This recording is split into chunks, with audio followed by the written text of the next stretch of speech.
रमन और बिक्री का चार्ट।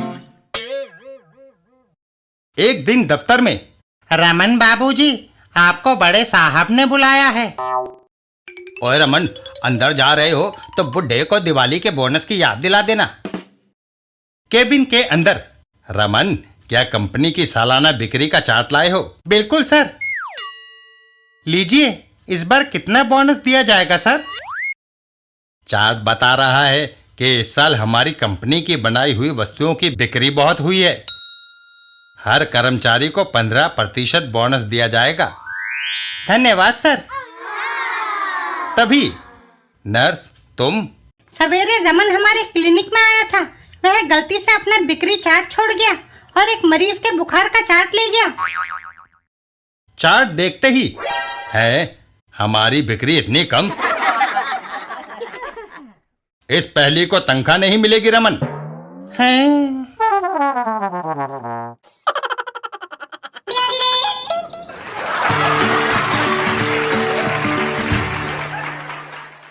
अफीमी लाल और अनोखा आविष्कार।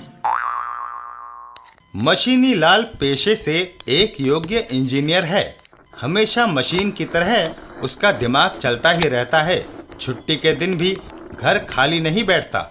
आज भी मशीनी लाल एक काम में लगा हुआ था। तभी अफीमी वहां आ जाता है।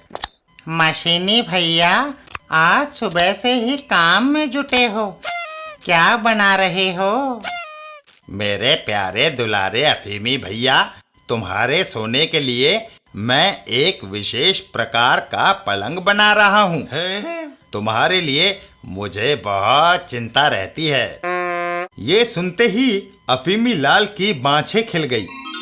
अच्छा, जरा मुझे बताओ, क्या खास बात होगी मेरे उस पलंग में? जरूर बताऊंगा मेरे भैया, थोड़ा इंतजार तो करो। 3 दिन के भीतर भीतर मशीनी लाल ने पलंग तैयार कर दिया। आओ अफीमी भैया, कुंभकर्ण का नाम लेकर अपने इस शानदार पलंग का उद्घाटन करो। अफीमी तुरंत पलंग पर पसर जाता है।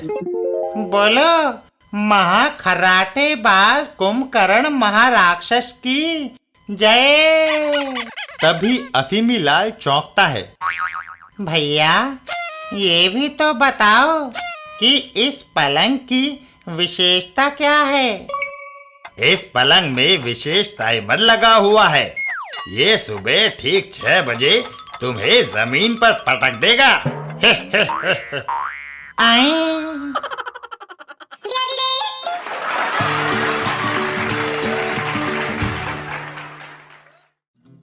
नदी को रोकने वाला राजा। किसी जमाने में एक मूर्ख राजा था, लेकिन उसका दीवान बुद्धिमान था। गर्मी के मौसम में एक रात राजा सो नहीं सका। शायद 1 बजा होगा। तभी घंटे का स्वर सुनाई दिया। ठीक 1 का घंटा बजा। 1 घंटे बाद दूसरा घंटा बजा। 2 बज गए। और इस तरह राजा ने जब 6ठा घंटा सुना, वह उठकर बैठ गया। 6 बज गए। मुझे अब उठना चाहिए, लेकिन बहुत सुस्ती लग रही है। राजा तैयार होने लगा। क्यों ना गांवों की ओर जाकर ताजी हवा का आनंद लिया जाए। दीवान जी को तैयार होने को कहो, हम सैर करने जाएंगे। राजा अपने बुद्धिमान दीवान के साथ निकल पड़ा। घंटे भर बाद, महाराज, अब कैसा लग रहा है? पहले से बहुत अच्छा दीवान जी। मुझे प्यास लगी है, उस नदी के पास चलें?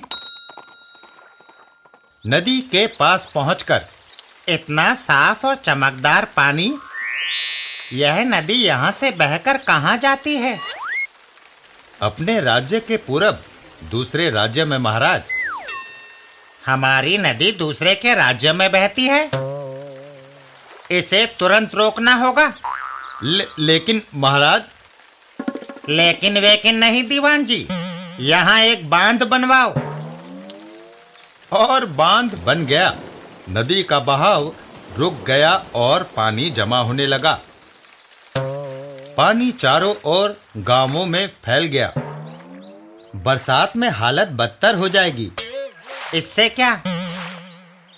हमारी नदी सिर्फ हमारे लिए है या नहीं? अब और कितनी मूर्खता करेगा ये? क्या यह इतना भी नहीं सोच सकता कि पानी बंद करने के कारण हमारा पड़ोसी राजा हम पर हमला कर देगा? किसी तरह बांध को तुड़वाना चाहिए। सहसा ही दीवान की नजर सूरज पर पड़ी। ओह, ठीक है। उसी शाम दीवान उस मीनार पर गया जहां से घंटा बजाया जाता था और वहां नियुक्त आदमी से बोला, आधी रात के बाद हर आधे घंटे बाद घंटा बजाना, एक एक घंटे बाद नहीं, समझे ना? जी हुजूर। मंत्री की आज्ञा के कारण जब छठा घंटा बजा तब 3 ही बजे थे। महल के द्वारपाल, छठा घंटा 6 बज गए, सबको जगा देना चाहिए। उठो, हमारी ड्यूटी पूरी हो गई। क्या 6 बज गए? हाँ।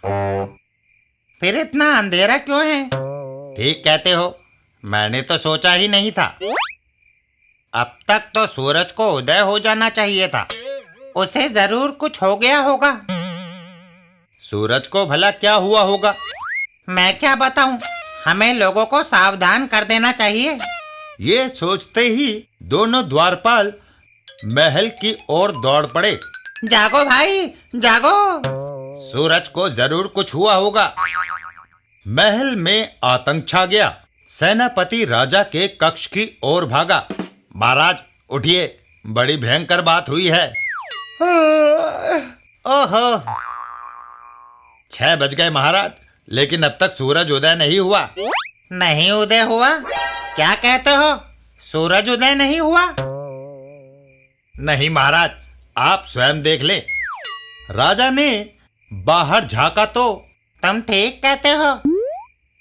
दीवान जी को बुलाओ। दीवान के आने पर, ये सब क्या है दीवान जी? अब तक सूरज उदय क्यों नहीं हुआ? मैं भी यही सोच रहा था महाराज। एक ही बात हो सकती है। क्या? किसी ने सूरज को पकड़ लिया होगा और हमारे राज्य में आने से रोक दिया होगा। सूरज को पकड़ा? हाँ, यही मैं भी सोच रहा था, लेकिन ये शैतानी है किसकी? पूर्वी राज्य के राजा के सिवा और किसकी हो सकती है महाराज? सुना है वह नाराज है, उसके राज्य में नदी बहने से रोक दी है ना, इसी से। ओह, आप तो जानते ही हैं, सूरज उसके राज्य से होकर हमारे राज्य में आता है। महाराज, हमें जल्दी कुछ करना चाहिए, नहीं तो हमेशा अंधेरे में रहना पड़ेगा। तुम्हें ऐसा लगता है? जी हाँ। अगर हम नदी को उसके राज्य में बहने दें तो क्या वह सूरज को छोड़ देगा? बहुत सुंदर विचार है महाराज। हाँ, मेरी माँ हमेशा कहती थी कि मैं बड़ा चतुर हूँ। अच्छा, अब हमें बांध को तोड़ना होगा। जी महाराज। द्वारपाल, सेनापति को बुलाओ। मैं हाजिर हूँ महाराज। सैनिकों को बुलाओ, हमें जल्द से जल्द नदी किनारे पहुंचकर बांध को तोड़ना है। राजा सबके साथ नदी की ओर चल पड़ा और पांव फटने से पहले ही बांध तोड़ डाला गया। नदी फिर से पड़ोसी राज्य में बहने लगी। इधर दीवान जी, सूरज किसी भी क्षण उदय हो सकता है। और ठीक तभी, वह देखो सूरज, उन्होंने सूरज को छोड़ दिया। आपकी योजना सफल रही महाराज, आपने देश को बचा लिया। अरे ऐसा कुछ नहीं है। और राजा को यह कभी नहीं पता चला कि दीवान ने उसे कैसे मूर्ख बनाया। है